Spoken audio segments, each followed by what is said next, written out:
Now, Scott and I got to do something really awesome this week. Who you gonna call? Who are you going to call? Who are you going to call? Is what Janine says in the first Ghostbusters film. Yeah. We got to do this amazing VR Ghostbusters experience. That's the other thing Scott does. What? VR. Yeah, it was a joke, Joe. Like, we know he does. I was all this. thinking I totally forgot. Yeah, okay, great. I have one other role. Man, oh, God. Then you can retire me. Interrupting me, jeez. Anyway, Madame Tussauds. You know what Madame Tussauds is? If you don't know what it is, it's this wax museum place. There's a couple of them around the world. There's one in Times Square.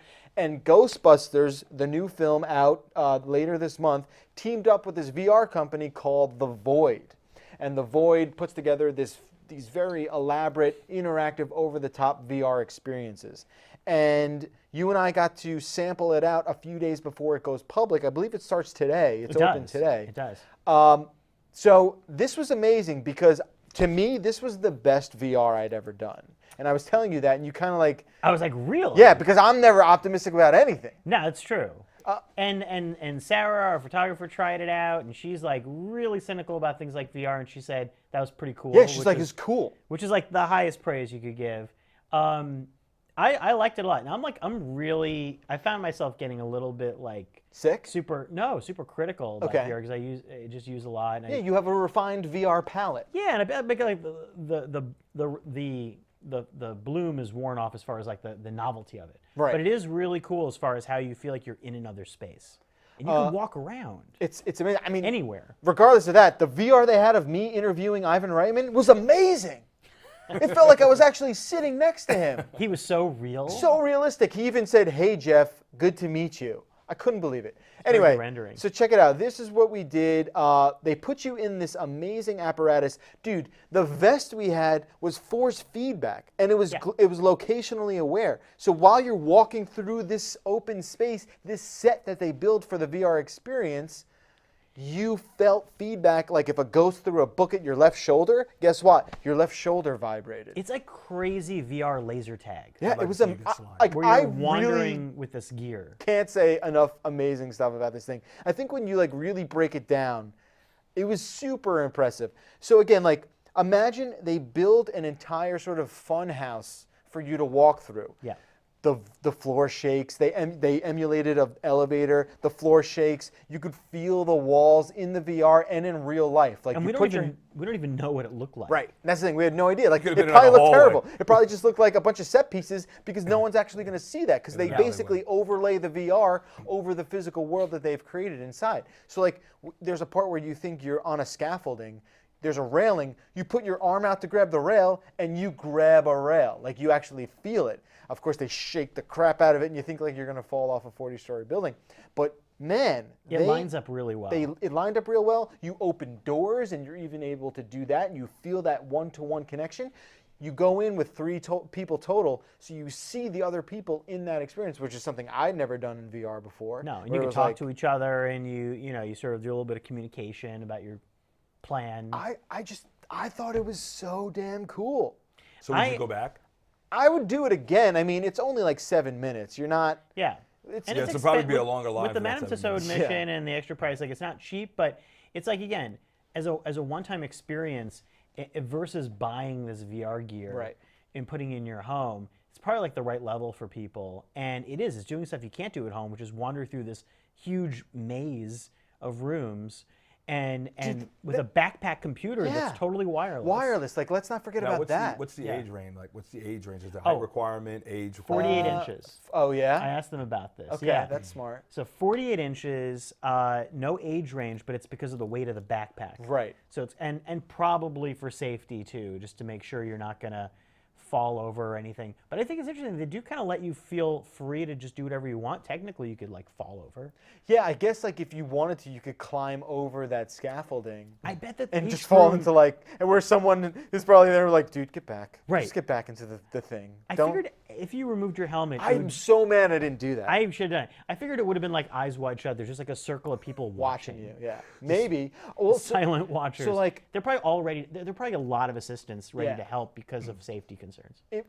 I would imagine it's just very bright because all of those like little ping pong balls have to be That's able a good point. We to assume be red. it's dark, but it's. What were you going to say, Joe? Well, we have Marcus in the chat. He wants to know, is it immersive VR and not augmented? No, it's completely immersive. You are putting on a headset, looking through lenses. Right. You can't see any of the real world. But what they do is they built a set in reality that has the same spatial dimensions of what you're seeing in VR. So like there was one part where like there was a graded sort of gate. I put my hand on it and it felt like a gate. It felt like a fence. They really did a great job. There's one scene where Slimer passes through you like the ghost, and they like missed you, right? They missed you. You got So like it's a little wet. damp. Yeah. Oh, so There's like good. some smell sometimes. There's like a bit of 4D was 4D so theater. good. It's like those 4D cinema experiences, and exactly they call it hyper reality or mixed Yeah, reality. that's all marketing. Yeah, it's nonsense. marketing. It is VR, and if you know about the HTC Vive, basically, yeah, it's kind of like what HTC Vive does with boundaries of a room. Yeah. But like you say, it's much more advanced in the sense that they map. I mean, they're building this to a specific set. Right. So they build out all the physical details that they want, so you can feel like you're touching more. Plus, they have, like you said, all the other sensory stuff. But then it's full VR. Right. It's full VR, and that's the thing, and that's You're where not I think looking like outside. right, and that's where I think like VR kind of works great right now. Like. Yes. Do this, like build these things at theme parks, wherever they are, build it, make it this, because, you know, the VR, the experience relies just as much on the physical space as it does the VR. Like, if there Definitely. wasn't a vibrating floor, if there wasn't wind to make you think you're on top of a building, it would fall flat. This adds something that you just aren't going to get at home. Right, like they realize the more senses you can throw at you to create that illusion, it's not about the graphics even. And the graphics, I feel like, in a way, are stepped down a bit. Yeah, they weren't the best. Right, they weren't like, if you've tried HTC Vive, you might have actually seen something with a little bit better graphics, but they're still good, but it's not like, yeah, you feel like you're more in a game, but it's everything else starts to create that sense of reality where you go, oh, wow, and then you take it off and you're like, can't believe I taps did like that. all the senses to touch, smell, feel, and all that. Kind Yeah, I feel like the smell was probably unintentional, but that worked. There was a toasted marshmallow smell at the end. Was it really? I wasn't joking when I said it smelled like toasted marshmallows. They did that on purpose? Yes. Did you ask them? I didn't ask them, but so maybe it You was smell just. what you want to smell. Yeah, I might have just been You were smelling. just hungry. You were just So you hungry. were May have hungry? just been smelling things. Yeah. But when I was fighting the Stay Puft Marshmallow Man, I had to give it away. But you know, That yeah. felt weird. And like, wasn't it great how like you shot him in the hand and his hand got burnt? Yeah. Like it wasn't like all canned stuff where like, No, it's really oh, like a this game. is just loading because it's supposed to. Like in the first scene, you're in this little room in an apartment and you just tear the whole place to crap. Like you just use your proton. Shoot It's everything. and like all the stuff's on the floor and I'm like, oh, that was supposed to just do that. And then I shot the stuff on the floor and it popped And it again. And I popped, was like, yeah. oh, okay, this is a game. This is like the physics of a video game. Yeah, it's a real like little mini game. Yeah. And oh man, the elevator just scared me. Though it wasn't too scary. But that one moment in the elevator, Because they had this like girl pass girl through, ghost and who she's comes like, in. What did she say? I'm cold, or Oh, something like I that. was like, yeah. I literally went to cover my eyes, even though there were no like You're like, hands. "Ugh." I just like I would close my eyes, like it's gonna be bad. There's no Yeah. good thing that happens with girl ghost getting on elevator. It's never good. It No, never it's ends well. going to scare you. It reminded me of Tower of Terror. For sure. I had a little bit of a Tower of Terror Same kind of feeling. vibe. When I went off on that balcony, really got felt scared. like, yeah, I felt scared, and Yeah. I turned around and saw that my other Ghostbusters buddies stayed behind. They were all like back in They're like, the "I'm not going out in the there." room of the hotel, watching me to see what would happen, as if I would like die, It's die good. in VR. They did a great job. So Yeah. you know, you got to give props to the Void. They did a really good job with that. I may stuff. have sounded like a little bit critical when I wrote it, just because I felt like I was expecting. I heard so much about the Void, and I thought, you know, is this redefining what I think about VR? Not entirely, but it is really well done. Yeah, for sure. All right, let's move things along just got a little one more bit. VR question. Sure. They want to know from Scott, which VR do you think is better?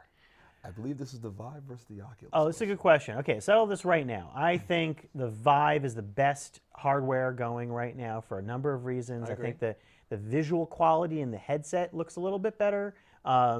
The controllers, the room element, and there are more games right now that you can get on Steam. I think Oculus Touch is going to catch up to that quite a bit. I like Oculus's compact feeling, though, and the design of just the package, I think, is a little more consumer friendly. I still feel like, though, for the average person, you're probably better off just getting something super cheap like a Gear VR Totally. and waiting. Yeah. You know, PlayStation VR is pretty cool.